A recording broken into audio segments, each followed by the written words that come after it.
Mazón vuelve a presentarse como víctima y no aclara qué hizo durante la tarde de la Dana. ¿Qué tal? Soy Luis Rafael, bienvenidos a Sumario de Tarde, el podcast diario de The Objective en el que repasamos las noticias más importantes este martes 11 de noviembre de 2025. Carlos Mazón sigue sin aclarar dónde estaba la tarde del 29 de octubre, durante las horas clave de la riada que provocó la muerte de 229 personas. Después de dimitir como presidente de la Generalitat, Mazón se niega a confesar qué hizo tras comer en el Ventorro, por qué no atendió las llamadas de la consejera de emergencias, o por qué cambió varias veces de versión. Lejos de eso, en su comparecencia en la Comisión de Investigación en las Cortes Valencianas, el expresidente se escuda en que ya ha dado suficientes explicaciones y, tras victimizarse, ha vuelto a atacar al gobierno, a la EMET y a la Confederación Hidrográfica del Júcar. Mi persona sigue siendo la gran excusa política para tapar las causas de la tragedia. Excusa política para tapar y para justificar la ausencia de colaboración del Gobierno de España en la reconstrucción y para eludir las responsabilidades propias del Gobierno en materia como, por ejemplo, la ejecución de las obras hidráulicas no realizadas o los sistemas obsoletos para la medición de aforos, verdaderas causas también de la tragedia. La oposición, indignada, le reprocha que no reconozca el más mínimo error y que haya dimitido si, en teoría, su actuación estuvo a la altura. ¿Por qué has dimitido? Si lo has hecho todo estupendamente. No eres una víctima. Las víctimas están ahí fuera. Y si fueras a decirles y a leerles el discurso de los 23 minutos que acabas de hacer, te puedo asegurar que lo que pasó en el funeral de Estado sería poco.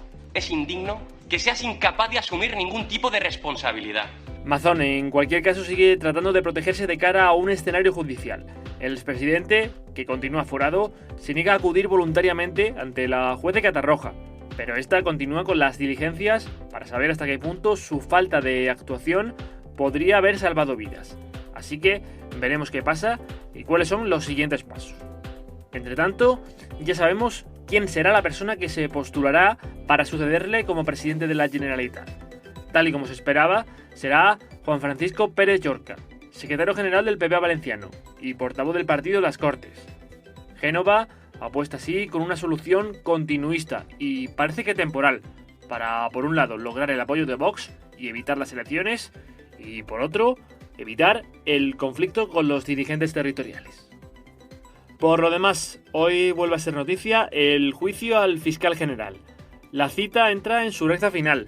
Mañana declara García Ortiz, pero hoy lo han hecho el resto de periodistas que tuvieron acceso a la filtración.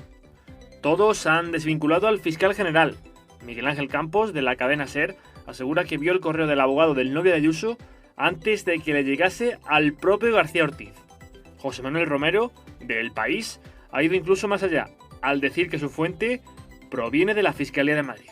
Yo ese día, obviamente, soy periodista y no quiero que me pisen ese tipo de exclusivas. Empiezo a trabajar desde primera hora de la mañana con distintas fuentes relacionadas con el caso, siempre fuentes de la Fiscalía de la Comunidad de Madrid, y mi fuente me dice: el abogado del señor González Amador ha presentado un acuerdo de conformidad por el cual reconoce los delitos, se apresta a pagar una multa y con eso reduce la pena de cárcel y evita entrar en prisión.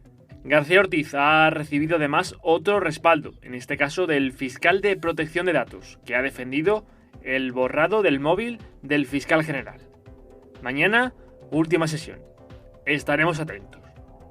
Para terminar, novedades en el caso Ley de 10. Una agravación a la fontanera implicaría al PSOE y a su exsecretario de organización, Santos Cerdán, en todo este caso de supuesto tráfico de influencias e intentos de soborno.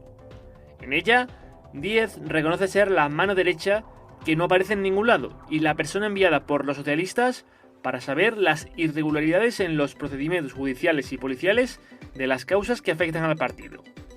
La conversación, de más de 3 horas de duración y en poder de este medio, fue grabada el pasado mes de mayo en un encuentro con el fiscal anticorrupción Ignacio Estampa, y en el que también estuvo el empresario Javier Pérez Dolcet. Ha sido el propio Estampa quien entregó la semana pasada en el juzgado la prueba para apoyar su declaración. Digamos que yo soy la persona que ha puesto el PSOE a ver qué había detrás de todo esto. De todas las cosas que se estaban viendo en las que yo veía irregularidades en gestiones irregularidades en informes policiales, irregularidades en las acciones de algunos miembros de la Fiscalía Anticorrupción.